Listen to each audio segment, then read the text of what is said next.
with you.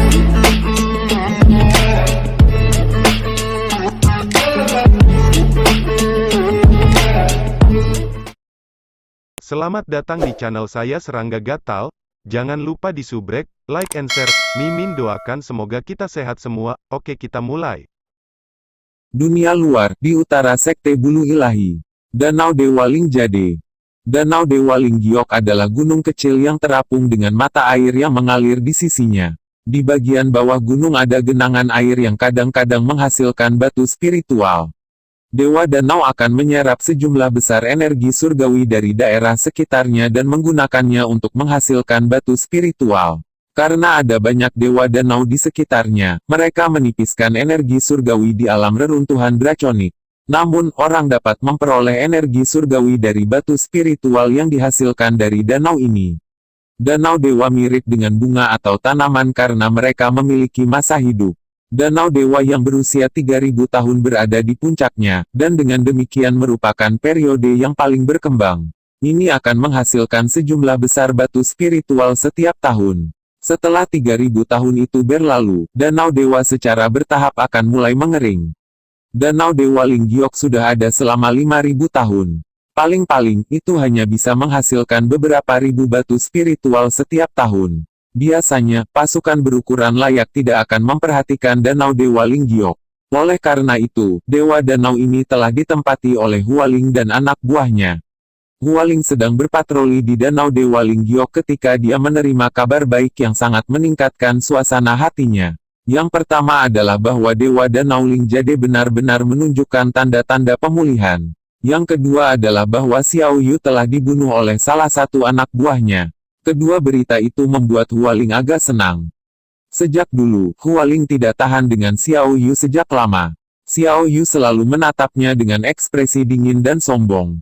Selain itu, untuk seorang pria, penampilan Xiao Yu sebenarnya lebih baik daripada seorang gadis. Setiap kali dia keluar, dia menarik teriakan kegembiraan dari para gadis, yang sangat mengganggu Hualing.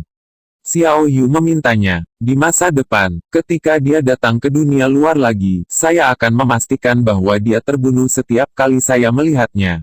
Siapa yang membiarkan ayahnya bertarung melawan ayahku untuk posisi itu? Hualing mendengus dingin, lalu berbalik untuk melihat Danau Dewa Linggiok. Ini adalah fondasinya di dunia luar. Setiap tahun, mereka menerima beberapa ribu batu spiritual darinya. Meskipun itu bukan jumlah yang besar, itu masih jumlah yang lumayan. Hualing memiliki total 60 orang di bawahnya. Masing-masing dari mereka dapat menerima cukup banyak setiap tahun. Tidak hanya itu, mereka bisa berkultivasi sambil menjaga danau, karena tidak ada pasukan yang datang untuk bertarung dengan mereka di atasnya. Tentu saja mereka bukan satu-satunya kekuatan dari alam surga kecil. Jauh di kedalaman dunia luar, para ahli alam surga kecil lainnya juga menduduki Dewa Danau mereka sendiri. Saat mereka berkultivasi, 3 aura memasuki persepsi mereka. Tatapan dingin melintas di mata Hualing, diikuti oleh tawa yang keras. Xiao Yu sampah itu masih berani menunjukkan wajahnya di sekitar sini. Dia benar-benar lelah hidup. Apakah dia benar-benar berpikir bahwa membawa 2 orang lain akan mencapai sesuatu?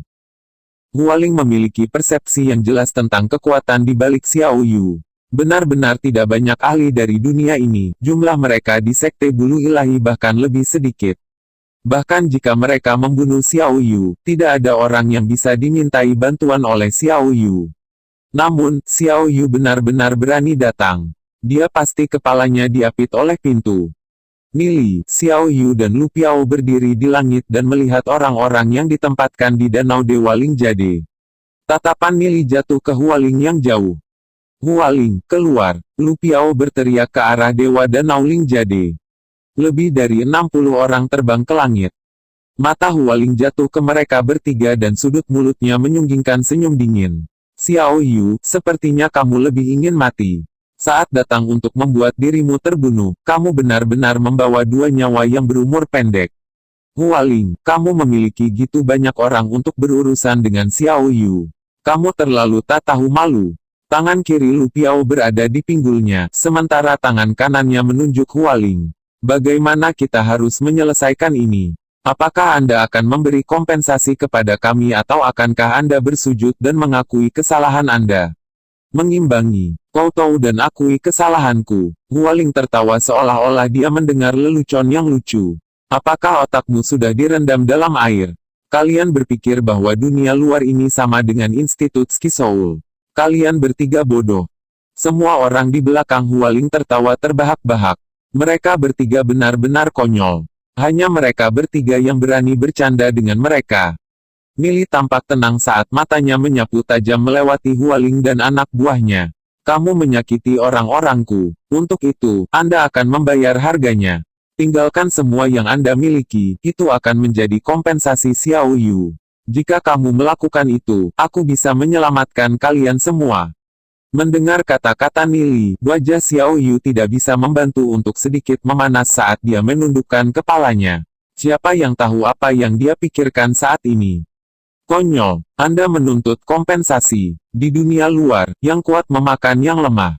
Kamu benar-benar lelah hidup, karena kamu berani menjadi gitu sombong tanpa kekuatan untuk mendukungnya. Hualing melambaikan tangannya saat dia menyalak, saudara-saudara, kirim sampah ini kembali ke aula jiwa. 60 orang dengan cepat mengepung Nili dan teman-temannya. Kamulah yang mengatakan bahwa yang kuat memakan yang lemah.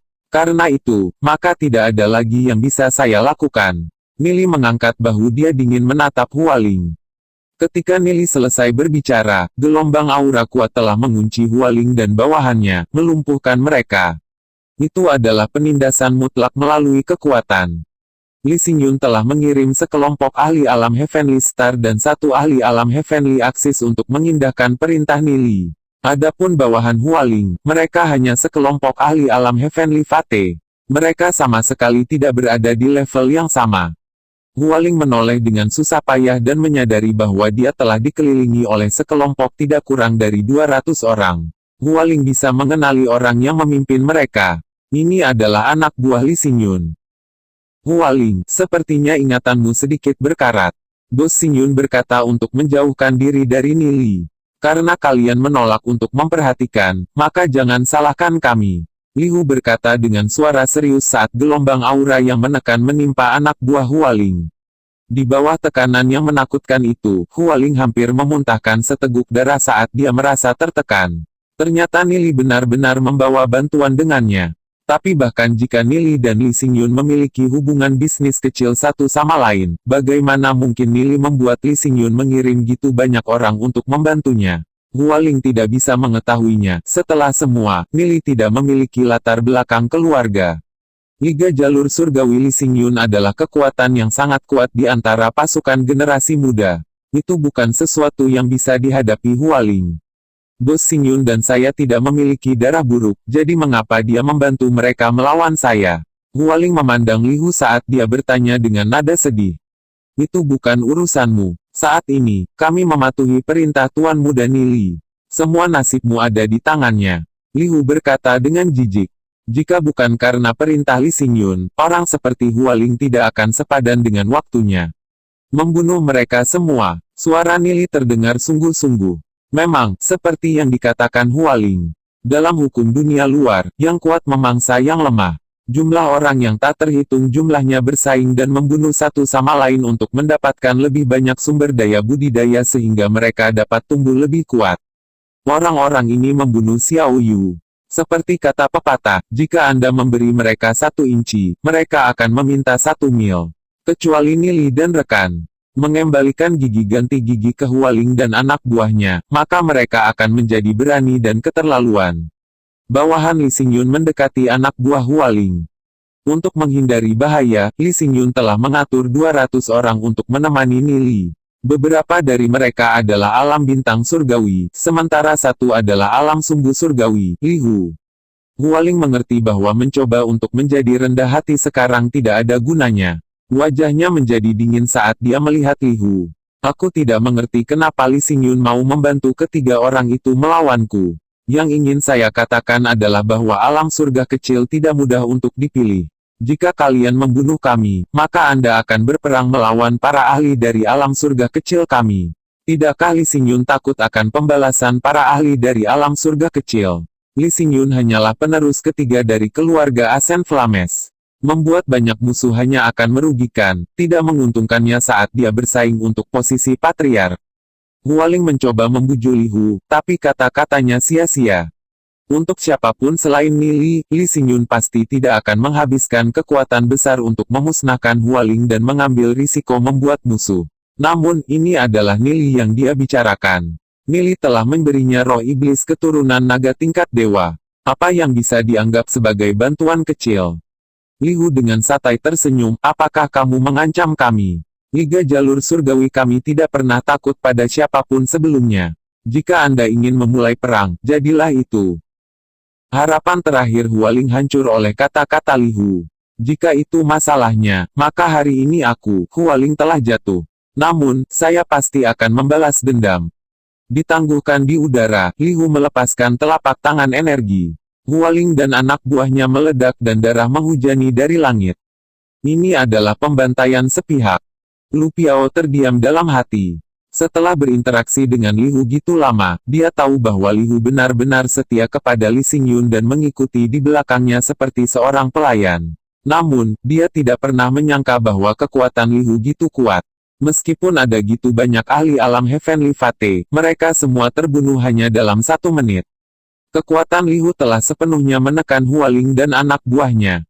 Membunuh sekelompok Hualing ini juga bisa dianggap sebagai balas dendam untuk Xiao Yu. Tuan Muda Nili, ini adalah cincin interspatial yang diambil dari kelompok Hualing. Li Hu membuat gerakan menarik di udara, menyedot cincin interspatial dari Hualing dan anak buahnya, dan menyerahkannya kepada Nili. Jika Anda mati di dunia luar, Anda menjatuhkan semua yang Anda miliki, termasuk cincin dan artefak interspatial. Semuanya akan ditinggalkan dan diambil oleh orang lain. Oleh karena itu, orang biasanya tidak membawa barang yang terlalu berharga. Itulah mengapa cincin interspatial yang dikumpulkan dari Hualing dan anak buahnya tidak memiliki banyak barang bagus di dalamnya. Nili menatap Li Hu dan tersenyum, terima kasih banyak kepada saudara-saudara dari Liga Jalur Surgawi atas bantuanmu. Karena saudara-saudaramu datang untuk membantu kami, bagaimana saya bisa membiarkan mereka kembali dengan tangan kosong? Mengapa Anda tidak membagi ini di antara Anda sendiri? Dengan gerakan tangan kanannya, Nili melemparkan cincin interspatial, yang berisi sejumlah besar batu spiritual, ke Li Hu. Li Hu buru-buru menindaklanjuti. Tugas ini dipercayakan kepada kami oleh Tuan Muda kami. Bagaimana kami bisa tega menerima barangmu? Jangan khawatir, ini hanya hak saya untuk melakukan ini. Kalian menjalankan tugas untukku, jadi setidaknya aku harus membayar pintu tol di sepanjang jalan. Kalau tidak, bukankah itu akan membuatku terlihat picik? Saya akan berbicara dengan Li Xingyun. Jika Anda tidak menerimanya, maka Anda tidak memberi saya wajah apapun. Nili langsung tertawa. Li Hu merenung sejenak, lalu memutuskan untuk tidak menolak cincin interspatial. Dia menyimpannya. Kalian tunggu di sini sebentar, aku akan kembali sebentar lagi. Nili terbang ke Danau Dewaling Jade yang jauh. Pada kenyataannya, orang-orang dari Liga Jalur Surgawi juga memiliki beberapa keluhan yang tersimpan di hati mereka. 200 orang telah dikirim untuk berurusan dengan orang-orang seperti Hualing. Itu terlalu banyak dari yang dibutuhkan. Itu hanya membuang-buang waktu mereka. Namun, karena Li Xingyun yang mengirim mereka, mereka tidak berani menyuarakan keluhan mereka. Dan ketika Li Hu membelah batu spiritual yang diberikan Nili kepadanya, semua keluhan terpendam mereka menguap seluruhnya. Nili memang murah hati untuk memberikan gitu banyak batu spiritual sekaligus. Ketika batu-batu itu dibelah di antara mereka, setiap orang sebenarnya menerima 50 batu spiritual. Perjalanan yang gitu sederhana telah menghasilkan gitu banyak uang, jadi tentu saja mereka senang karenanya. Jumlah tersebut sebenarnya bahkan lebih dari tunjangan bulanan mereka. Untuk satu perjalanan saja, Tuan Muda Nili sebenarnya telah memberikan 10.000 batu spiritual. Surga yang luar biasa, kekayaan seperti itu terlalu mengejutkan. Li Xingyun telah mengirim 200 orang hanya untuk membantu Nili berurusan dengan Hualing dan anak buahnya. Sekarang, mereka mulai melihat mengapa Li Xingyun memperlakukan Nili dengan nilai seperti itu. Tuan Muda Nili ini jelas bukan orang yang sederhana. Orang-orang ini telah menghabiskan bertahun-tahun di dunia reruntuhan draconik dan tahu bahwa keberuntungan seperti itu hampir tidak pernah terdengar. Mereka semua segera menarik penghinaan dan pikiran tidak puas mereka. Ketika mereka melihat Nili terbang ke Danau Dewa Linggiok, Lihu dan yang lainnya menatap Nili dengan bingung. Untuk apa dia pergi ke Danau Dewa Lingjade? Meskipun Dewa Danau Lingjade memang menghasilkan batu spiritual, itu hanya beberapa ribu setiap tahun. Nili mampu mengeluarkan puluhan ribu batu spiritual sekaligus, jadi mengapa dia repot-repot dengan sejumlah kecil batu spiritual?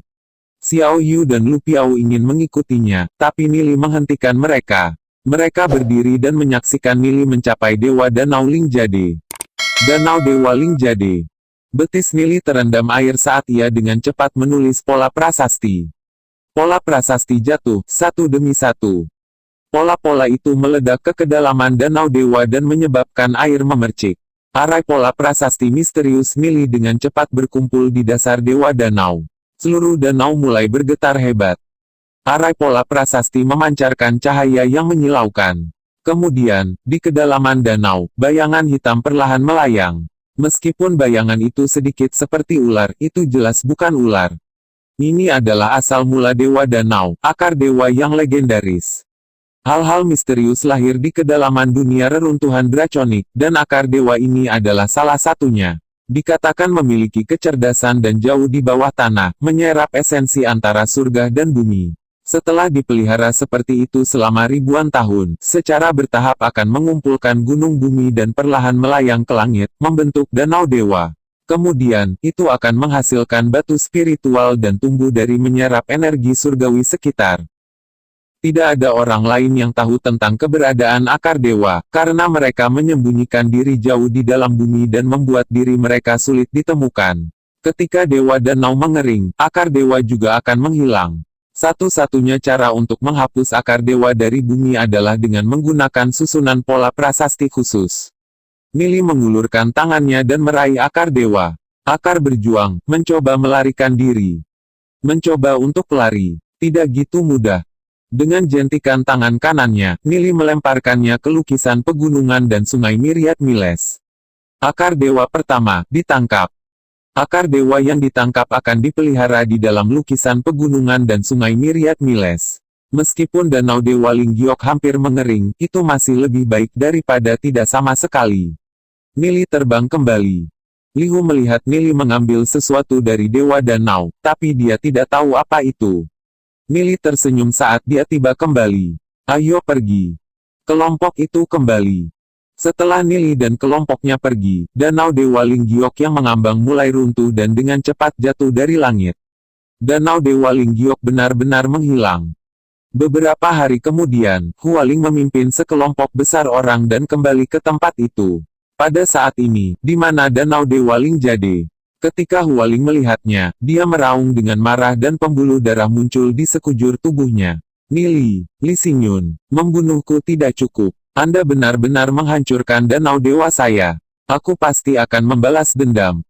Hualing tidak bisa memahaminya. Membunuh mereka saja sudah cukup, jadi mengapa mereka menghancurkan danau dewa? Siapa yang akan menghancurkan danau dewa setelah membunuh penghuninya? Bukankah mereka membawa dendam ini terlalu jauh? Danau Dewa Linggiok hanya menghasilkan beberapa ribu batu spiritual per tahun. Apakah benar-benar ada kebutuhan bagi mereka untuk menjadi gitu kejam? Di dunia luar, memperebutkan dan mencuri danau dewa orang lain adalah hal biasa. Tapi tidak ada yang pernah menghancurkan danau dewa setelah membunuh pemiliknya. Hanya apa yang terjadi? Hualing sangat marah hingga bibirnya gemetar. Ini benar-benar tidak berperasaan.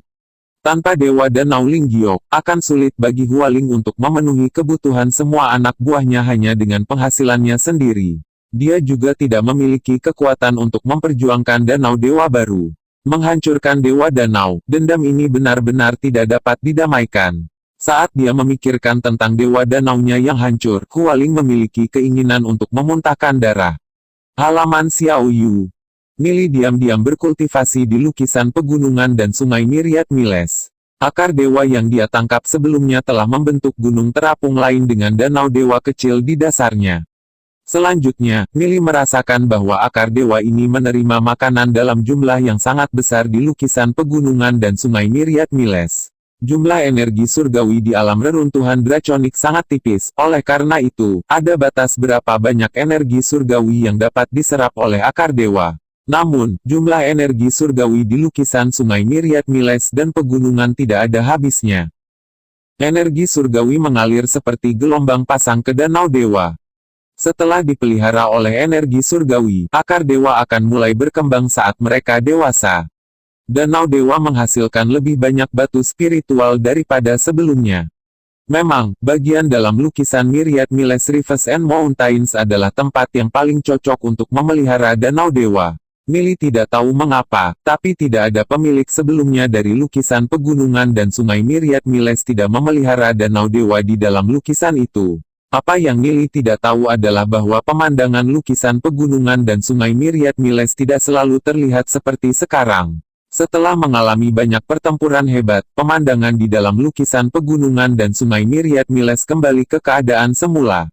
Millie berkonsentrasi pada kultivasinya. Secara kebetulan, Balai Liga Institut Ski Seoul mengadakan acara yang membantu Liga merekrut anggota baru. Gu Bei dan Lu Piao berteriak keras. Liga Iblis sedang merekrut 20 batu spiritual sebulan dan segala macam bonus. Mereka yang memiliki akar spiritual bumi mendapatkan 30 batu spiritual sebulan. Mereka yang memiliki akar spiritual surga mendapatkan 40 batu spiritual sebulan. Tidak ada tenggat waktu, mereka yang menandatangani kontrak liga mendapatkan tunjangan 30 batu spiritual segera. Gitu seorang ahli menandatangani kontrak, mereka akan terikat padanya. Meski gitu, mayoritas pendatang baru masih bergabung dengan berbagai kekuatan besar. Ketika seorang ahli mencapai 2 nasib, mereka akan menuju dunia luar. Namun, kekuatan seseorang tidak cukup. Untuk mendapatkan lebih banyak sumber daya, itu adalah suatu keharusan bagi mereka untuk menjadi bagian dari kekuatan yang lebih besar. Teriakan keras Gu Bei dan Lu Piao menarik perhatian. Banyak orang berkerumun ke arah mereka. Biasanya, pendatang baru hanya akan menerima tunjangan yang sangat rendah setelah bergabung dengan pasukan besar. 10 batu spiritual sebulan sudah cukup bagus. Tapi Gu Bei dan Lu Piao menawarkan beberapa kali jumlah itu, per bulan. Namun, banyak orang masih ragu-ragu. Sebelum para pendatang baru ini bergabung, mereka akan memastikan bahwa calon bos mereka memiliki prospek. Lagi pula, gitu kontrak ditandatangani, efeknya akan selalu ada, kecuali jika terjadi keadaan khusus. Jika mereka melanggar kontrak liga mereka, akan sulit bagi mereka untuk mendapatkan pijakan di dalam sekte bulu ilahi. Mereka akan menjadi objek penghinaan. Para pendatang baru berdiri berkelompok, mendiskusikannya di antara mereka sendiri. Dari mana mereka berdua? Apakah kamu tidak tahu? Pemuda itu adalah Gu Bei. Sudah dikonfirmasi bahwa dia telah berintegrasi dengan roh iblis keturunan naga tingkat dewa dan dipromosikan ke kursi penerus garis depan klan Gu. Ketika para pendatang baru mendengar itu, mata mereka berbinar. Penerus lini pertama dari klan Gu. Siapa tahu, dia mungkin menjadi patriark klan Gu di masa depan. Selanjutnya, Gu Bei belum membangun kekuatannya sendiri di dunia luar. Jika mereka bergabung sekarang, gitu Gu Bei menjadi patriark klan Gu, mereka akan menjadi bawahan terhormat yang membantu membesarkan naga. Ini jelas merupakan godaan besar. Selanjutnya, Gu Bei juga memberikan kondisi yang mengejutkan dan menggoda. Segera, satu demi satu, para pendatang baru mulai menandatangani kontrak liga dengan Gu Bei. Namun, pendatang baru ini dengan cepat menyadari bahwa bos dari Liga Iblis bukanlah Gu Bei, tapi sebenarnya orang lain. Keingintahuan muncul dalam diri mereka untuk orang misterius ini. Siapa orang ini? Untuk membuat seseorang seperti Gu Bei melayaninya dengan rela. Perekrut lainnya semua tercengang menyaksikan banjir pendatang baru bergerak menuju Gu Bei dan Lu Piao. Hanya beberapa yang menuju ke arah mereka sendiri. Lagi pula, perbedaan gaji terlalu banyak. Mereka melihat gaji yang mereka tawarkan sendiri dan melihat gaji yang ditawarkan Gu Bei. Tidak ada yang berbicara sepatah kata pun. Bahkan beberapa perekrut merasakan dorongan untuk bergabung dengan Liga Iblis. Tenang saja, santai saja. Lu Piao segera berteriak setelah dia menyadari bahwa terlalu banyak orang yang berkerumun. Namun, wajahnya masih mengkhianati kegembiraannya. Dia tidak pernah berpikir bahwa gitu banyak orang yang mau bergabung dengan Liga Iblis, terutama karena mereka baru saja membentuknya. Saat Lu Piao memandang rendah orang banyak, dia tidak bisa tidak membayangkan mereka menaklukkan dunia. Hanya dengan lambaian tangannya, ribuan atau puluhan ribu ahli akan membanjiri langit dan tanah. Dia menjadi lebih bersemangat memikirkannya. Gu Bei dengan bangga mengumumkan apa yang Nili katakan padanya. Selama kamu berusaha keras untuk Liga Iblis, kami pasti akan memperlakukanmu dengan adil. Selama Anda datang ke Liga Iblis kami akan memberi Anda masing-masing teknik kultivasi yang cocok yang dapat membantu Anda mencapai alam martial ancestor. Jika Anda mencapai alam bintang surgawi, kami akan memberi Anda artefak kelas 3. Jika Anda mencapai alam sungguh surgawi, kami akan memberi Anda roh iblis keturunan naga dengan tingkat pertumbuhan luar biasa atau bahkan luar biasa. Tandai kata-kataku, kata-kata Gu Bei. Ketika semua orang mendengar pengumuman Gu Bei, kegembiraan menggelegak ke tingkat lain. Perlakuan semacam ini terlalu mengejutkan. Belum lagi satu teknik kultivasi martial ancestor realem untuk semua orang. Dia benar-benar memberikan artefak dan mendistribusikan roh iblis keturunan naga yang sangat baik dan tingkat pertumbuhan luar biasa. Surga yang luar biasa. Semua orang merasakan darah mereka mendidih. Akhirnya, beberapa jenius yang ragu-ragu memutuskan untuk mengikuti Gu Bei.